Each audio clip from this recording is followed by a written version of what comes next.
absolutely brilliant by the two Spaniards. Is Mir going to hang on to that second place? It looks like he will do. Take my breath away, Top Gun. What a ride by Maverick Vinales. Oh no, Mir's been absolutely He's mugged. lost second.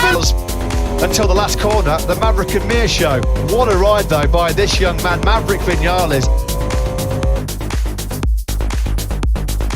For the victory, although we're on course for a French 1-2. Here comes Martín though. It's going to be a run to the line. The checkered flag is out. It's Zarco versus Martín for second, but the race winner tonight, no questions about it.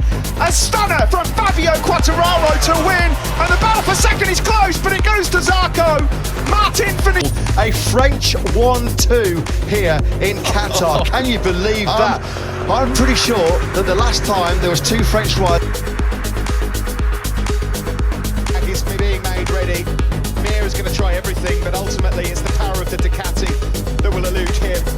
Fabio Quartararo makes it 2 out of 2. Outstanding from the Yamaha man. Bagnaia from 11th to second. Mir picks up his first. Rins into that mistake when he went down at turn 5. That left Quartararo.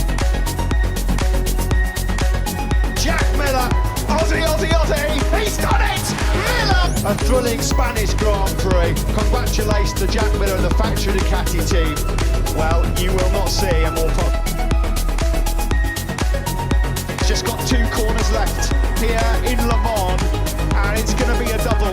2 weeks on from his first victory in Ducati colours, and he's done it again. Cue pandemonium. Jack Miller, a brilliant ride in the first flag-to-flag race that we've had for a few years. Thumbs up from Zarco. That's it. Magello masterclass from this man. Absolutely fantastic. Fabio Quartararo, bliss. The sticker on Fabio Quartararo's helmet, and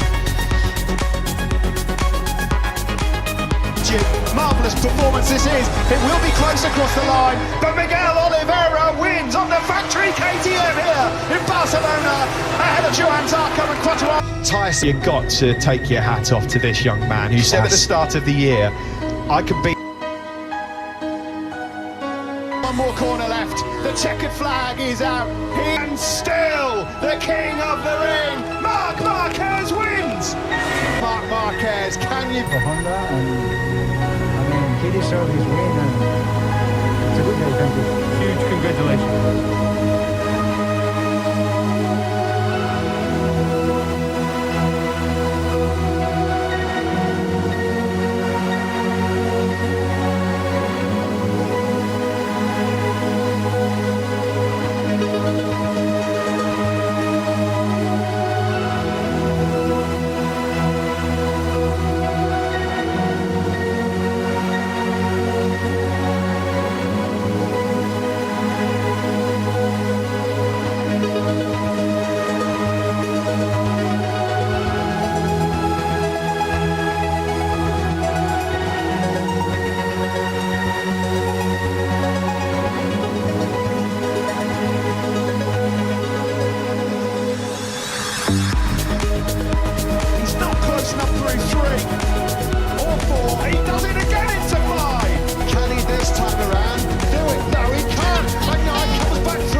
And he's still Pecco Bagnaia. They're standing firm in for this Marquez onslaught. What a race, what a battle. Bagnaia on the Ducati, Marquez on the Repsol Honda. It's all on the line. How many more stabs will Marc have? Well, it's going to have to be turn 12. And then over, we've witnessed a cracker here in Aragon. Bagnaia is a MotoGP. Going to be a chance here. It's all going to come down to turn 14. And getting the speed out of this corner is crucial for Quartararo. And can he use the corner speed of the Yamaha? Can he use that slightly better grip from that medium Michelin rear tyre to find a way through? Bagnaia has done a perfect exit on turn 10. Got the power down perfectly. Quartararo struggling here to go with the Italian ahead of him. It looks like Pecco Bagnaia may well have this covered. They attack down into turn 14. Quartararo's too far back. It looks like it's all done and dusted. What a defensive display from Ducati and Pecco Bagnaia. What a brave effort from Fabio Quartararo, but he's not close enough. There's only one corner left, and it's going to happen again. It's going to be the double for Pecco Bagnaia under intense pressure. The checkered flag comes out. It's back-to-back wins for the Ducati team and Pecco by Bagnaia. Bagnaia, brilliance in Mazzano, a masterclass from him. And what about that man, Andrea Bastianini? Fabio